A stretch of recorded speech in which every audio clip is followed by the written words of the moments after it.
Welcome back to another episode of the Gifted Performance Podcast.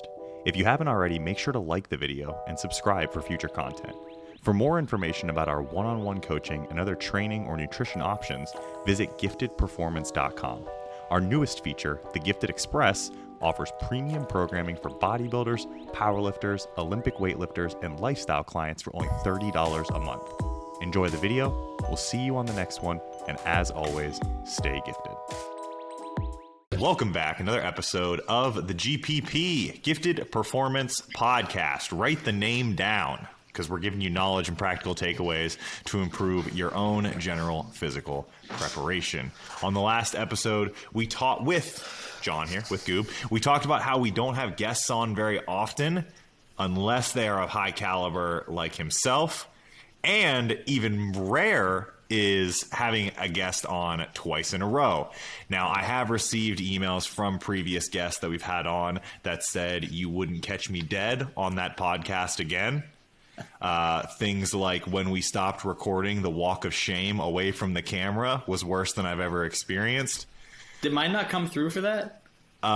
No, we got it. I'm just not going to include what you said because of the slurs that you used to describe Paul. I don't want to get us canceled for that. We avoided being canceled by the body positivity crowd. I don't think that your racial slurs would allow us to stay on the air. Paul's camera is black and white today. It is. Avoid some of that heat. It's okay. Most people probably feel the same. All right, How do they folks. feel, Paul?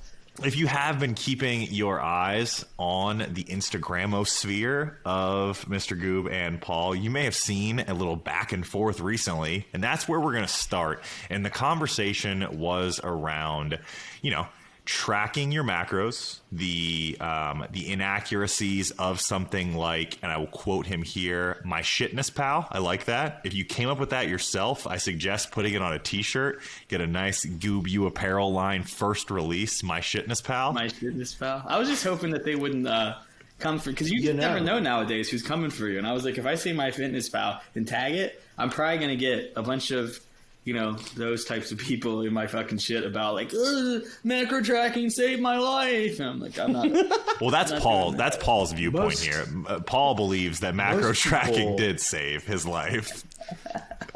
Most people know this, but Goob may not. Even though I do like counting macros. I'm already insulted. What are you gonna say? Probably more than Goob does.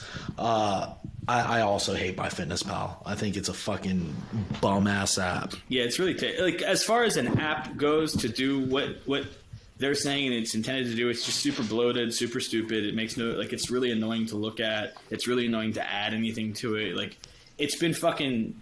I've had it on my phone for at least 10 years and it hasn't gotten any better. It's just gotten worse. I've never had an app where I'm like, wow, this is worse than where it was 10 years ago when I first fucking installed this piece of shit. What the fuck? They put no money into making it better. Nothing. Since its conception. They're like, do you want premium so you can see how much protein you're eating, you cocksucker? Like, no. I don't want to use so you can do something basic like counting grams. Well, yeah, literally. It's like, no, I'm just going to go to Google and probably write it the fuck down. What do you think about that, MyFitnessPal? They're like $10 Or a use month. one of the other 75 apps that are cheaper and easier to use. Yeah, there's just way too many. All right. So, to set the stage here, let me set the stage here for this. So, Goob, outline your issues. Obviously, go and watch the original video here. His profile is right underneath his picture. Outline your points as to why you prefer a meal plan over something like more of a flexible approach, like tracking your macros. Well, first off, my name here is Goob U Amish Lord. That is not my profile. No, we'll put your real name in there so that we don't ostracize the Amish crowd that listens to the Gifted Performance podcast. No. Wait, Now can they you use electricity? Anything that comes between them and their fate they can't use, which is why they don't use cars, because it's too fast. You can't have like a full beard, I think, because there's probably some pussy eating limitations here that happen if there's too much in the way. That's just like anything that comes between them and their family. So, Cunnilingus is huge in the Amish community. If you don't have television, they're like, really, what are you going to do? Like, come on. You're really only left with one thing to do for the day. No condoms, no television. That man is going down a lot to keep that woman. Oh, they can use electricity. But it's not really like So it says the Amish population is okay with using electricity, but they reject the grid that brings it into most American homes. So they don't use electricity. I don't understand that. Yeah, I mean they'll build their houses positionally so that they have like full sunlight in most of the common rooms. They'll use generators. So that's gas, I guess. Gas is cool. Is a dead dinosaur we're good? If it's a dead dinosaur, they don't plug into the electric grid, but many Amish people use generators and mnemonic tools to work faster. Could you imagine you like gotta turn the generator on to get on Pornhub and like and you're trying to listen to like Riley Reid scream to climax? Even worse, imagine you turn on the generator because you want to listen to a fitness podcast. You stumble across the Gifted Performance podcast, and the first 15 minutes is 4 dudes you've never seen before just shitting on your entire lifestyle. I mean, you can. They come make from good the Amish, chicken though. They raise good chickens. You are insulated. If you make fun of the Amish online, like. One, they wouldn't care. They're too busy building houses and fucking doing cool shit. And two, they're not on the internet anyway, so they're never going to see it. So you're pretty protected. If you want to make fun of somebody online, you know, like that's where all the jokes need to head. That's what I'm saying. It's where they all need to go. All right. Do you want to? Until you have like an occult group of Amish people show up at your house to sacrifice you or some shit. They're like, it took us 14 days to get here by horse. We're leaving with your ass. My son died of starvation on the way.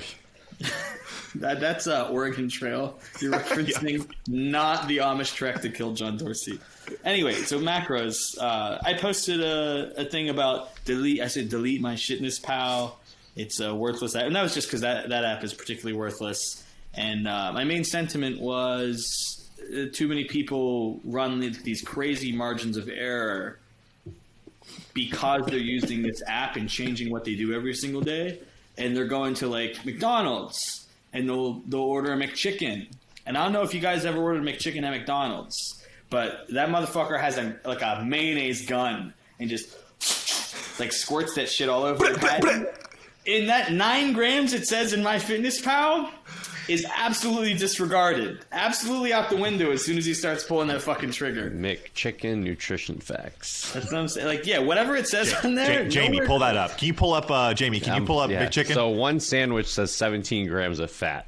Yeah, it's got to double it. It's got 37 grams of carbs, 14 grams of protein. Ooh, you have about 4 of those, you're going to hit your leucine threshold. Ooh. Yeah, so this is, because people will try to Tetris it, and it's like, it's only as good as the effort of the employees making the food that you're plugging in for MyFitnessPal. Now, if you're cooking every fucking meal at home and whatever and plugging it in, I've seen a lot of women do that successfully because they love to do all this fucking, origami shit with their meals and whatever. Like, sure, but us dudes, we're going to DoorDash and then go look at whatever the fuck it is and be like, oh, I only had 38 grams of fat today. Like, motherfucker, you ate a lot of mayonnaise. A lot of mayonnaise today. More mayonnaise than food. More mayonnaise than food. That's my main argument, though. Why I don't think it's effective is there's the more variables that you introduce, the less reliable your end goal gets. And I think a lot of people have a mental relaxation when they're using the MyFitnessPal. They're like, well, fuck, I still look terrible. I haven't made any fucking progress. But if I look back to the last 385 days of MyFitnessPal, I've hit my macros every day, so I must be in the right direction. And it's just, no, you fucking suck and need to change and do something different for the love of God. Jesus. And Paul, go ahead. Agree, disagree, or do you have some nuance to provide? I think I have a little bit of nuance. Mostly fuck you, Goob. Thanks, Paul. And so I mean, I do think I hear what he's saying, and I think that there definitely needs to be some constraints around tracking macros. I think there's a learning curve, right? Especially if you're using an app like MyFitnessPal, that is so problematic. The database is so large. There's a lot of really shitty selections in there. And you could think you're tracking correctly, and everything is just off, right? It's crowdfunded too, right? So I could literally go in and McChicken that shit 140 calories of McChicken, baby, all day. Let's go. Yeah. It's And they're it's crowdsourced, and I don't think they have anyone that like goes through the submissions and like checks them. Well, they have verified options, Yeah, like with like check marks and shit. But I don't know how true those But are. bro, Dom, you're 6 McChickens deep. You're really sad on yourself. You're gonna. Oh yeah, you're searching McChicken, find the lowest calorie one, and you're plugging those ones. God, It's like when you're online shopping. I never you're like knew lowest McChicken's price 70 calories. Who would have thought? That's crazy. Oh yeah, 6. All right, okay, I'm good. The verified ones do tend to be better, but they can even be a bit off. But shit, you guys made me lose my fucking train of thought, man. That's what we're here for. I know, right? So I think there's a learning curve, you know, and once again, I think you have to, especially when you get a new client, right? You got to teach them how to make good choices, make good food selections, build good meals, right? And we've all had that client where, you know, I looked at a client's MyFitnessPal like 4 weeks ago. He was a brand new client. And I was like, bro, like 180 grams of your carbs a day can't come from Fruity Pebbles. I'm sorry, dude. Like, you know, like it's rice, gotta eat, bro. What like, do you mean? It's Fruity Pebbles. It's fine. It's right. I know, right? Get the fuck out of here. It's Fruity Pebbles. But, you know, I do think that, you know, with the proper experience, dude, and if you're making good choices, that you can use MyFitnessPal, whether it be an off season or a diet, even a prep. I think a lot of people have shown us that you can prep successfully tracking macros. However, I will say, like, if I have somebody going into a prep, my usual default is I want you on a meal plan because I want to eliminate as much error as possible. I want to know what you're doing exactly. And the only way I would probably allow someone to count their macros on prep would be like my wife, right? Or if I was prepping Dom, like someone of that caliber, right? Like I've been tracking macros for like 13 years of my life almost, like at least a decade, right?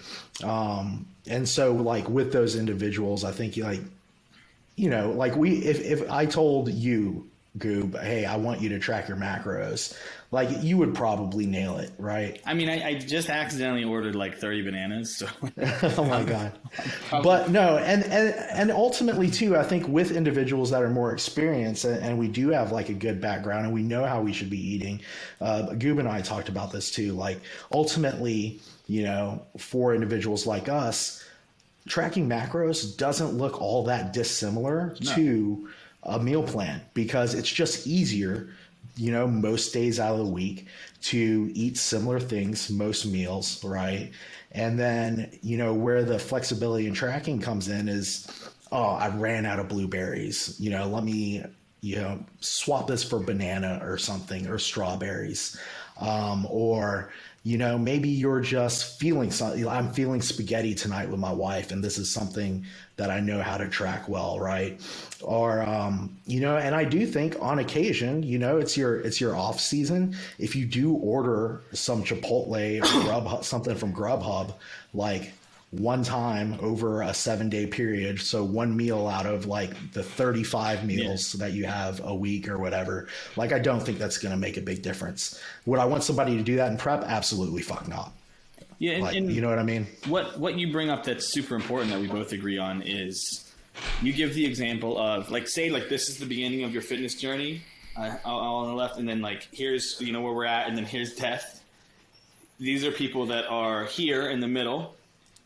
You say, okay, macros, go. You already have all these ideas of what the fuck it's supposed to look like, and you're going to make little deviations. It's going to be one meal for the week or whatever that's different. But if you have people that start here, and they're like, oh, I heard about this cool thing, MyFitnessPal, I just, these 3 numbers, proteins, carbs, and fat, and I just put them in and everything works out. That's how you make a Fruity Pebble monster.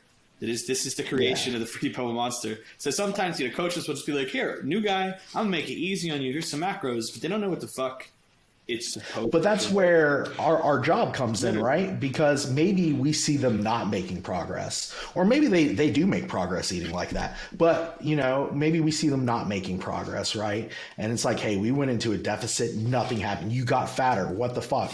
And they're like, yeah, they tell you, but you ask them about their eating habits and you're like, okay, we have to fix this. No, I just like, say, you can't do how this, many right? McChickens did you eat this week?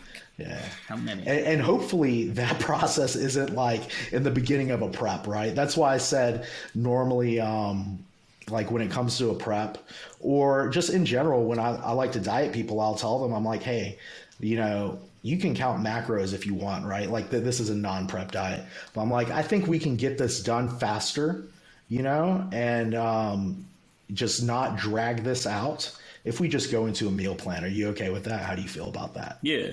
I mean, you're right. Because, you know, control the variables. And sometimes they just don't know. Like, I like when I get somebody new, it's like, no, you're doing a fucking meal plan. Because I can't trust you. I don't know, you know, what the fuck's going on. And I don't want to, like, have 30 people out there on macros. And I got to look through their MyFitnessPal every day and be like, oh, potato chips, Raisinets. This doesn't, no. this isn't working for us. Let's change this. You know, some people just eat like a child if they don't have something in front of them.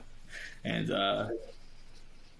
I think that's like I've had a few clients where I let them track, and then once they got back on a meal plan, things just responded a lot better. And I think it was because of the error with FitnessPal, like, you know, if they put in like white rice and, you know, picked the wrong thing, or they were eating out a lot and just guesstimating everything, but like in their mind they thought they were hitting their macros. I actually had a client the other day say, I enjoyed macros during the holidays, but I'm so happy to be back on a meal plan now. yeah, that makes sense. She said, I feel like that's what I needed to get really back on track. Yeah, you get through the holidays, kind of, you know, don't be a There fucking are definitely people that, you know, I think you're one of them, Dom, where you prefer a meal plan. No? Yeah, for sure. There are definitely I like people having like that. an eating And- disorder. I love Yeah, but I mean, there's some people where it ends up being a disaster, right? They get No, burned for out, sure. and yeah, No, I agree with and you completely. They end up doing way more damage over the long term, or at some point they fall off. They start doing weird shit like just binging food on the weekends or something stupid, you know, and sometimes for some of those individuals, a little more flexibility sort of helps, because then they can have a little bit of the fun foods, you know, and not feel like they are restricting. You know, when people are like, "Oh, I'm eating the same things, like the same, you know, couple ingredients, like for how long?" I'm always like, I ate corn pops every day for like 15 years. You're not talking to somebody that understands what you're talking. I will literally just eat the same. My groceries are always the same shit. It's like you just go to Instacart, click, click, click, click, click, click, click, send. It's all I'm eating until I die, probably. I don't know. I just creature of habit. I think it's easier that way. I don't want to think about what the fuck I'm eating. It saves you so much time. You know what I mean? Like, yeah, and I think that's why, like, for us, when we track macros, like, you know, 6 days out of the week or whatever, it just looks like a meal plan, you know, minus little deviations here or there. And then, but for some people too, a meal plan is a lot better, right? Like, you know, and I have certain rules for myself when I'm dieting now. Like, it used to be back in the day when I would diet early on, while I had all this extra, my calories were a lot higher, I would have Halo Top, and I would have, I would fit Oreos in and some junk food. But now, off the rip, I'm like, hey, I'm going to keep things cleaner, right? Because as that food gets lower, I'm not going to want to stop having that shit. And I'm going to get more hungry, and I'm going to be at a higher risk of doing something like binging, right? Like eating fucking 2 or 3 Oreos when you're hungry as fuck is really hard. yeah, yeah. Have you guys ever had this where you send a meal plan and then you some way along the line discover your client just punched it on the MyFitnessPal, with those macros, and then started doing whatever, you know, Fruity Pebble Monster, Oreo cookie, Tetris they wanted to fucking do? That makes me so mad. I make them delete it. Like in my intro message, I usually will say, like, delete the MyFitnessPal. Yeah, I tell people, don't input your meal plan to FitnessPal. all the macro stuff I use is from the USDA website, not Fitness Pal's website. Not Martha, who was having a bad day and went and took 30 calories off of the ice cream sandwich. But I do like for people to have the ability to do both, right? Because some people, if they just end up being in a weird predicament where they don't have something, or they got stuck in traffic or something, doctor's office, fucking whatever, right? Like, they'll either do one of two things: just skip a whole fucking meal for the day, and I'm like, I don't want you to do that. Or two, they're just like, oh, well, the plan's already fucked up, let's maximally fuck this up as hard as we can. Yeah, the quitters. Bro, you just reminded me of this girl I had. This happened on multiple occasions where I'd go look at her sheet for the week, and she wouldn't tell me this. It would just be in there. And it'd be like, no ownership of what happened. It'd be like, ended up in the taco. Like, this is literally what it would say, word for word. Ended up in the Taco Bell drive-thru, substituted meal 4 and 5. I'm like, Oops. you're just like driving around. Oh, GPS. Oh, turn left here. Oh, there's one in front of me, one behind me. I might as well order. Like, how do you just end up in the fucking Taco Bell drive-thru? I wish she would have just said, I ate Taco Bell. Like, she would always just, graft it into something else.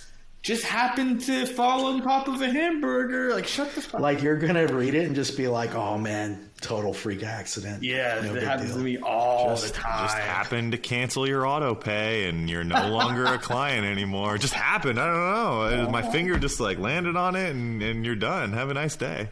I love doing that. So I think what it sounds like is John's biggest problem with kind of the macro tracking approach is that there's not a lot of work done on the front end by the coach to educate the client on what food choices should actually be made to fit within the macros. And that's a big problem. You take someone who's never eaten healthy in their entire life and you're like, all right, here's the 3 numbers that are going to govern the rest of your nutritional choices. They're going to make some really, really bad choices. Here's another example of laziness that I see from a lot of coaches that do go the meal plan route is that they'll outline food choices that the individual can make, and the calorie count or the macros on those are very, very different from one choice to the next. I got one sent to me last night, by someone that said they had 5 meals a day where they were supposed to choose 4 ounces of protein. 2 of the protein sources that they could choose were 99% lean ground turkey and top sirloin. Nice. The difference in calories, I mapped it out. The difference in calories of 4 ounces of those 2 is, it's close to 100 calories. Stretch that out over the course of 5 meals a day. You're looking at a 500 calorie difference. So that's not something that you would do in your plan. I know that's not something that Dom does in his plans, but that's not a level of laziness that you would prescribe. No, but you know what? There's somebody out there that would work for, and the person that would work for is somebody that has literally never made any fucking constructive effort whatsoever. They're going to accidentally end up in the Taco Bell drive-thru no matter what the fuck happens. And if you give them some rule set where they're like, please, Becky, 4 ounces of a lean fucking protein at some point, sirloin, I don't give a fuck what it is. You're banking on that whatever is on that plate that you're assigning, 500 under, 100 under, 100 over, is way better than what she was going to pick otherwise. Okay. Well, that's a damage control method. Then literally damage control. Well, another circumstance where I've seen this done is where the coaches will, I don't know if it's probably intentional or maybe they just don't know any better in terms of like prescribing based off of an individual's needs. But a lot of times, like, these are crash diets, right? To where swapping one meat for a slightly higher fat meat doesn't really make a meaningful difference because they're eating 1,500 calories under maintenance or something, right? I know what you're talking about. The individual who sent this to me said that she ended up in the hospital 3 months into prep, so can confirm it was a crash diet, and the difference between ground turkey and sirloin probably wouldn't have mattered much for the outcome there. Yeah. Dumb shit, bro. God. I've had clients do that too. I had a client who was very adamant about having a meal plan, but would always do crazy shit. Like, would just be like, I'm tired of rice. I'm having all pasta. And I'm like, I don't think you understand what that did to your calorie intake. Like, you're eating 600 grams of carbs a day. Like, or my favorite, I've had people who, put 150 grams white rice, and then they go and they're doing 100. For some, it says 150G product, and they'll be like, "Oh, I'm eating 600 carbs a day." Yeah, I'm eating 150 grams of carbs a meal. Yeah, they think 1 gram of rice equals 1 gram of carbs, so they're having the equivalent. Yeah. When I see that online where people are like, I'm eating 700 grams, I'm always like, this motherfucker is 1 gram of rice is not 1 carb. That's not how this game works. I had a female in prep do that for most of her prep, and it blew my mind. I was like, you don't do this with any other food. Like, why do you just do carbs. this? They want the carbs to be as high. No, you haven't seen someone do it with protein, where they think like 200 grams of chicken has 200 grams of protein in it. That's actually I haven't, but no. This was the opposite circumstance where, like for a meal, she was supposed to have 30 grams of carbs. Oh, she had 30 grams of rice. Okay, and it's like, Oh my god! I bet she got shredded. I communicate if it's oatmeal or like a cream of rice, I communicate the dry measurement because you're probably not prepping that ahead of time. You're probably going to make it right there. So I'll communicate the dry measurement. It's easier for you to do. And I had a guy who was like, I'm like, what the fuck is going on here? Just send me pictures of your meal. And he sends me meal 1, and it's like a spoonful of cream of rice. And I was like, are you fucking with me? And he's like, no, it's 45 grams. I was like, how? How did you? It says like, it says dry in parentheses. Like, I was like, oh, okay, all right, whatever. Well, let's make a bowl of it next time, guy, huh? How about that? The takeaway here might be that whether it's a meal plan or whether it's macros, there's personal error. As a coach, there's going to be some personal error and troubleshooting that you're going to have to work through regardless. Aren't we just like auditors? But, we're customer service representatives. We're just customer service. We write a plan, and then it's all troubleshooting. But from that's there. sort of that's the thing behind our job of actually coaching is you have whatever method you have of getting somebody there, and the numbers don't add up. They're not getting the result that you feel like they should be getting, and you start troubleshooting and you teach them and you show them how to do things correctly. That's why things like the RP diet app and like the Carbon diet app and all those, that's why those will never replace coaches, because the AI that's built, not even AI, these are apps with if-then Excel formulas built into them. It's not a fucking AI. It doesn't learn. It has very specific formulas built in. And when you tell the RP diet app that you didn't lose weight and your goal was to lose 3 pounds a week, it's going to tell you to not eat for an entire week. It's going to be like, okay, your change this week is we cut 300 grams of carbs and 90 grams of fat from your diet. You're like, oh, okay, cool. Now I get 70 grams of protein for a day, and that's all I'm allowed to eat. Yeah, have you tried sleeping on the treadmill? All right, RP. No, you're right. Because there's it's not going to shame you. It's not going to call you. It's not going to say, "Are you serious?" It's just going to, "Are you fucking serious?" Jeez, that's my favorite. Really? Are you messing with me? Are you trolling? God. So we're going to talk about reps and reserve. Yeah, we are. We're I think we've officially arrived at that point. All right. So the real topic of our conversation today was, and the reason that you probably clicked on this video right here, it's going to have some sweet clickbaity title. It's going to pull you in to get those sweet views. Is a little bit of a reps in reserve conversation between Mr. Reps in Reserve Rocket himself, Paul, the man who invented reps in reserve. Rocket? Don't Google that. Just trust me that it's true. Paul invented RIR. And a very large advocate for training to failure and only training to failure. Every set should be to failure or you are a failure, John Dorsey. That's not me at all. Wait, that's not John. All right, so it's really funny because our conversation is going to very much pattern the conversation we had about macro. I hope it doesn't. It will. I think it will. Okay. So Paul, you sent me your paper. I thought it was super cool. Read it. Awesome.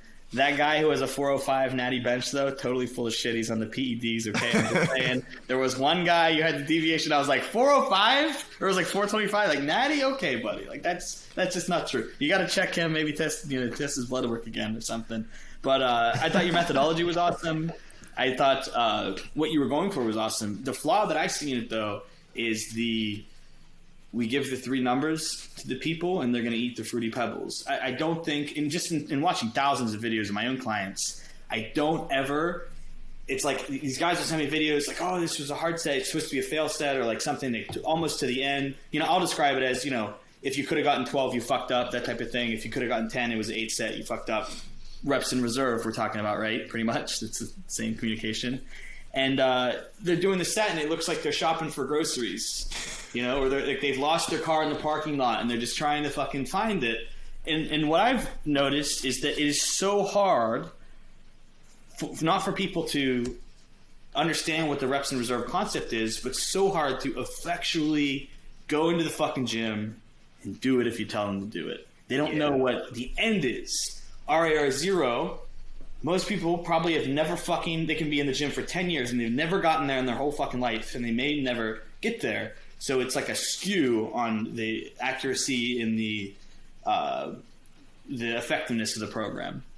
Does that make sense? Yeah, it does make sense. And I think there are different populations of people. Like the people you're describing, they do exist. I have clients now, where I have them on do an AMRAP, as many reps as possible, right? And I before I write their next program, I have to ask them, like, hey, like, was this really 0 RIR?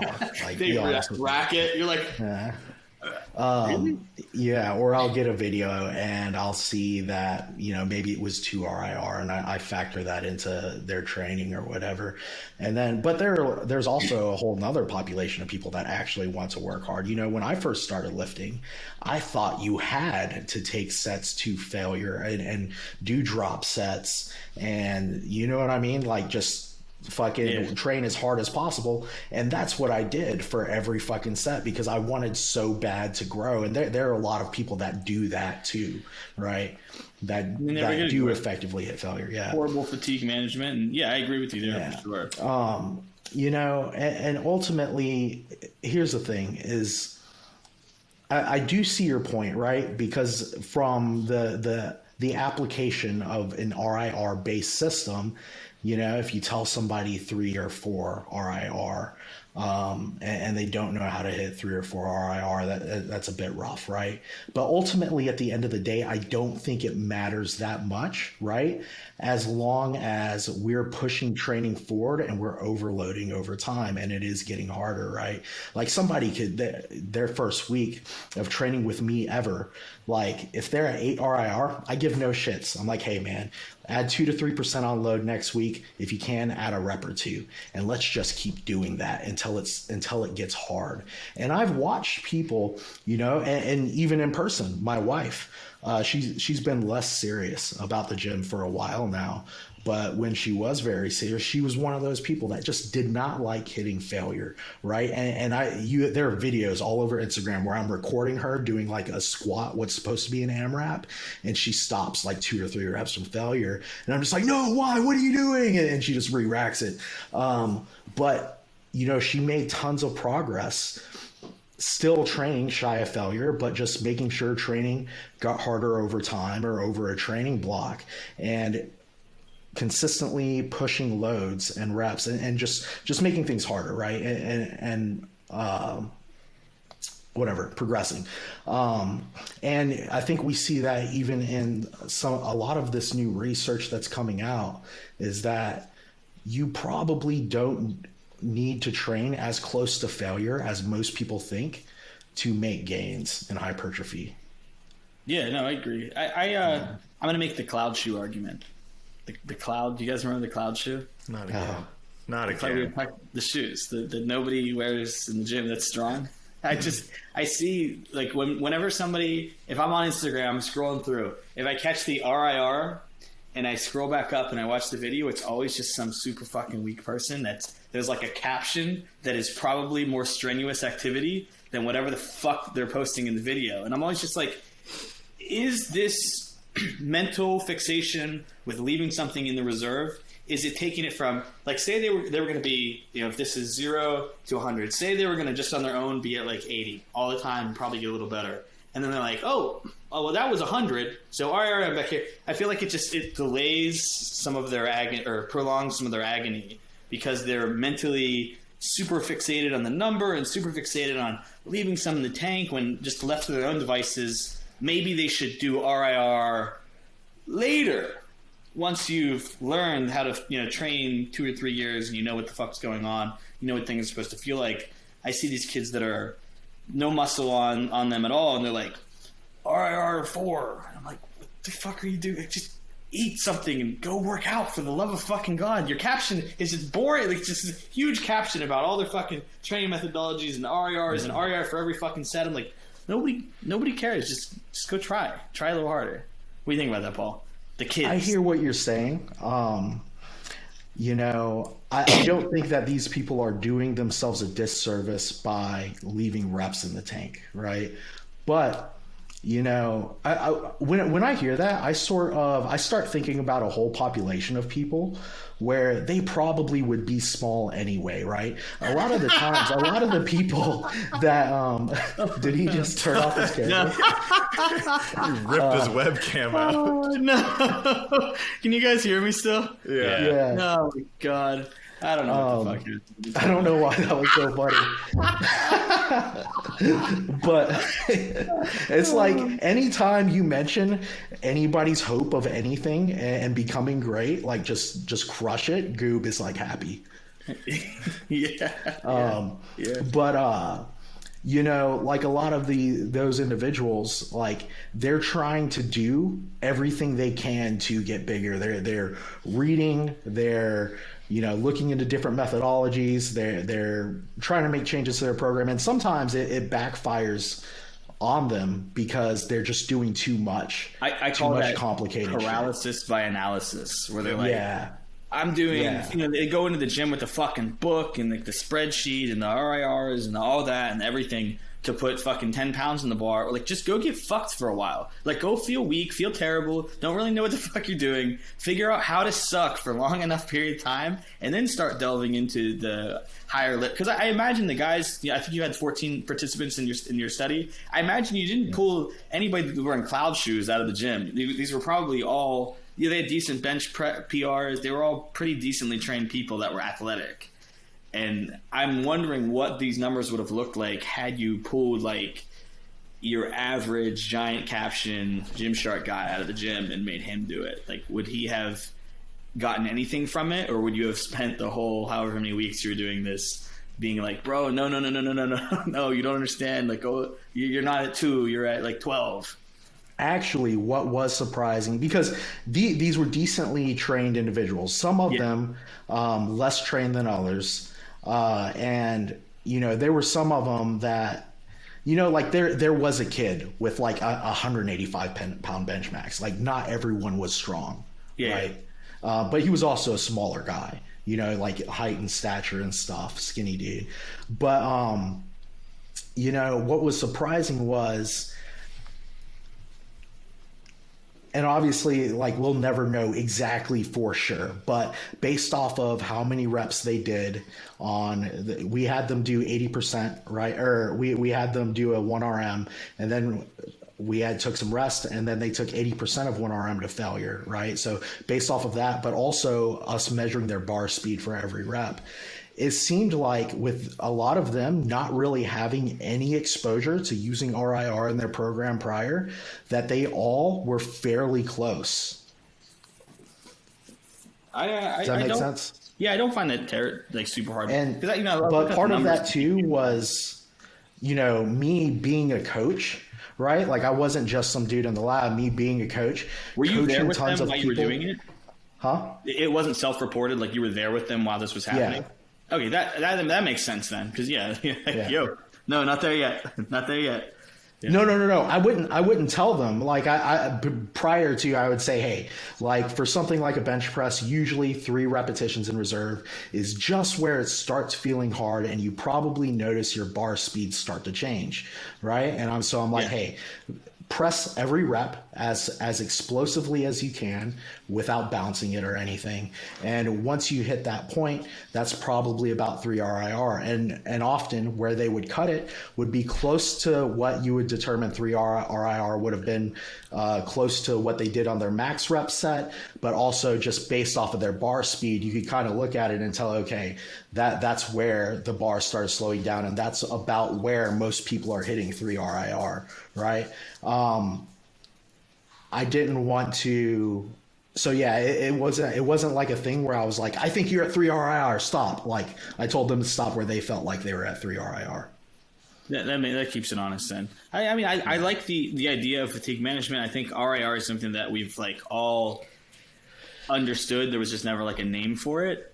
But my only worry is that it will make people who don't try a lot to begin with try a little less, because they're like, oh, I got to leave something in reserve, and they were never even close to begin with. That's my criticism of it, where it can be used to effectively make these people that don't try very hard in the first place try significantly less because they have no fucking intensity. They don't know what the fuck it is. They'd probably be better off if someone who just said, go die in the gym. And they probably wear cloud shoes. And dude, can you fix your camera? Yeah, I can't do this. Plug your camera back in. But so even in the crowd. Even in the crowd that you're describing, I don't think either system works very well, because if you tell them to train to failure, they won't. And if you tell them to train to 3 RIR, they also won't. I tell them to train until their form breaks and stop. Yeah, so even something with that, I can see done... that being problematic, because if you tell someone who's a relative novice in the gym to go until their form breaks, you are adding a degree of risk in terms of form breaking down and injury. So probably one of the biggest risks for a new client in terms of long-term adherence is probably getting injured along the way and then going out of the gym. So for a relative novice in the gym who will essentially grow from almost anything, they can go and play fucking tummy sticks in the corner of the gym and they'll grow muscle. It doesn't matter. Telling them to train 3 RR. Do you have a program for that, Ryan? Telling them, yeah, there is. It's on the website. I'll send you the special link for it. Give you my 10% discount code. Either way, they're going to grow muscle. They can train at fucking 5 RIR, they'll grow. They can train close to failure, they'll grow. They'll probably grow about the exact same amount.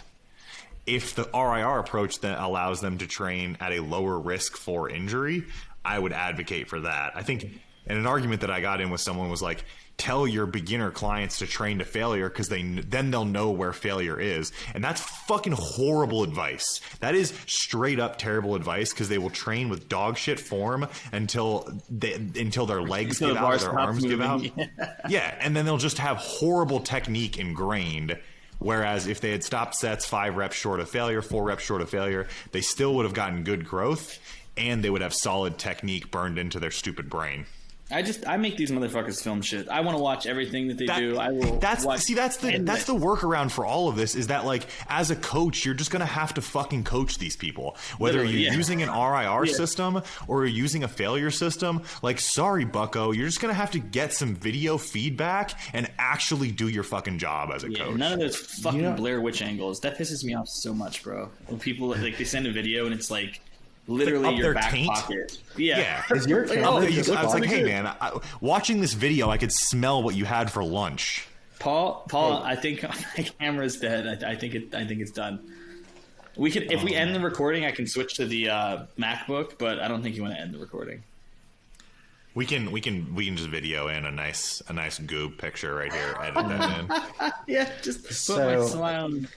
Well, yeah, I want to comment on what you just said too, Ryan.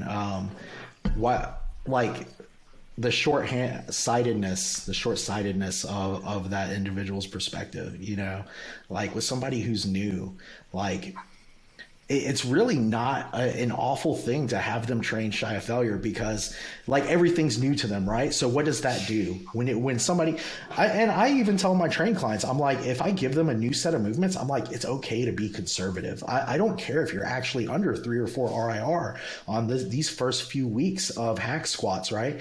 Because that gives you a chance to dial in on form, because that's what most people are doing their first several weeks of a new movement like a hack squat. They do a couple reps, they move their feet around, right? They angle their toes out more, they widen their stance, narrow their stance every few reps. And it's not until you get a few sessions in that you're like, okay, yeah, this is solid. This is home for the next 8 weeks that I'm doing this hack squat. It allow, like knee pain is something that people complain about a lot on movements like hack squats. You give them time for their connective tissue and joint structures to accommodate to the movement, right? Instead of being that asshole that jumps straight into 4.5 plates, and after your first session of hack squats, you come back to me and you're like, my knees hurt.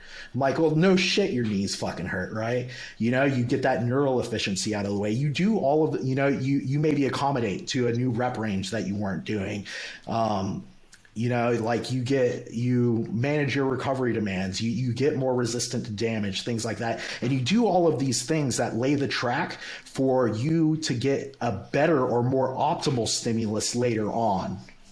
I just imagine like Sharon Andrews from Topeka, Kansas, who fills out an application. She tells you she wants to lose 20 pounds of body fat. In your first training program that you send her, there's like this subtext that's in like italics and bold and size 82 font. That's like every fucking set is taken to failure. It's like, what benefit does Sharon get from that? As opposed to maybe Paul's approach where you're like, you know what, Sharon, I don't really care if you go to failure or if you're even close. We're just going to kind of learn this movement, and because it's a novel stimulus and because you've trained a grand total of 30 days non-consecutively in your entire adult life, you're probably going to gain some muscle from that anyway, and that's really the goal here. Yeah.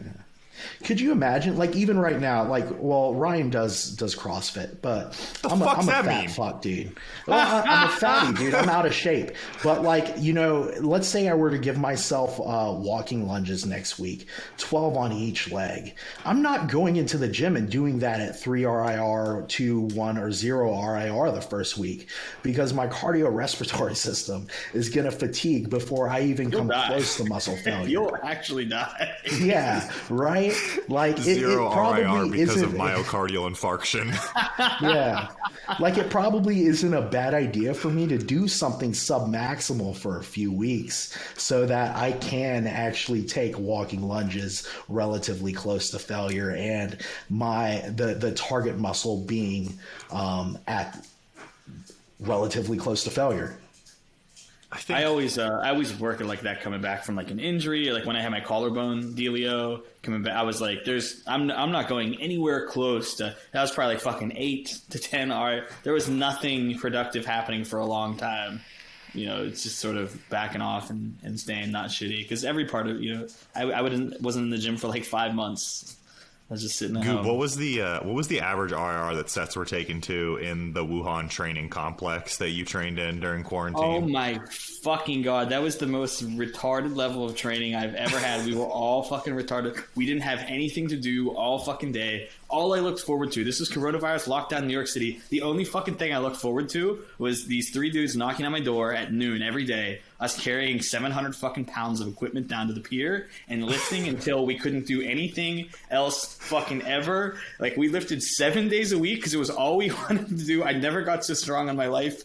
We were just a bunch of, it was like Meathead City. It was so stupid, bro. Here, so YouTube bots that watch these and analyze everything that gets uploaded. I'll do you a favor right now. The link, guys, is down here. Go to cdc.gov for all your information about coronavirus and all that kind of stuff. See, I did your job for you, YouTube. If that doesn't bump us up in the algorithm, I don't know what will. John, we don't want to drone on too much here. Do you have any final points on RIR? I'm not going to give Paul a chance to respond. I'm going to give you the final word here. So if you want to throw out some heavy insults, you can feel free to. No, it's super well written paper. Paul, you should probably upload that somewhere for people to go check it out. I loved reading. I hate reading, and I loved reading it. I thought it was super concise to the point. You explained your methodologies well, and you got across the point of what you were trying to accomplish. Your abstract was really good too. Which sometimes in reading shit like that, you read the abstract, and then you have to go and read the whole thing to figure out what the fuck the guy was even talking about in the first place. I thought it was good. I love the methodology. I am just critical of absolutely everything on the face of the planet and want to devil's advocate every good idea. So that's why... honestly, I really appreciate that, but I honestly look back at that paper and there are a lot of things that I actually would have liked to have done differently. I actually think it was shit. Do you see I got Paul arguing against RIR now? No. I'm all for RIR. I Wait, just can think we pull that as the clip? Because honestly, it was shit. No, it was a good paper. Don't hate, because you're the one who did it. It's like your thing. Yeah, you'll naturally be critical. You know every in and out, and there's places where you're like, oh, I've learned this since then. But most people that are reading that haven't learned whatever you learned to get to the point of writing it. So it's at the level of where I was reading it, I was like, this is super good and applicable to most people that know what the fuck they're doing in the gym in the first place. People that don't, I probably wouldn't fuck with them on that yet, but I think it's somewhere to get towards. Once you know the components of what it looks like and what it feels like, this is an awesome tool to not over fatigue yourself and do the meathead thing that we did at the Wuhan training facility, where we just literally ran ourselves into the ground. I remember there was a point where I was like, I need like 3 rest days, boys. Like, don't come by the house, because we were like squatting, deadlifting, bench pressing every day, back to back to back to back to back, no breaks. I did double 405 though on a bench, so that was really. Is that a confirmed 405, or is that like a cinder block estimate? No, we had a 1-inch bar. We had 75-pound plates, 50-pound plates, 20s, 10s, and some other small change that was in there, maybe a couple 5s. But it was this stupid 1-inch bar that was like over 300 pounds. It bent. It was just honestly just a horrible idea. We fucked up a few bars, deadlifting. We broke the concrete in a few places and got kicked out. It was a pain to be alive, I'll tell you what. It was good times. We can all reflect on that as great times in our life. Dom, anything that you want to leave the people with before I give them a spoiler on what's going to be on our next episode of GP Meets Goob? No, I'm good. If you want to hear Dom's viewpoints on RIR, training to failure, all that good stuff, especially in like a general population lifestyle clientele, make sure you click the link below to see his appearance on the Tuesday. No, it's not the Tuesday tea anymore. I don't give a sip. I don't give a sip with Jess and Dr. Boone. She hates when I call her that. So Dr. Mrs. Boone is what we'll call her. You can check that out on our next episode with Goob. He's already committed, contractually obligated to do so. Ooh. We are going to talk about creepy coaches in the industry. I got all the fucking dirt. You better. Are we going to name names? You'll have to tune in to find out. If we do get at least 1,000 views on this episode right here, and I need 50 thumbs up on the videos, we will name at least 3 names on the next podcast. We will see you on that one in the next time, or in the meantime, and as always, stay gifted, folks. See ya. Bye.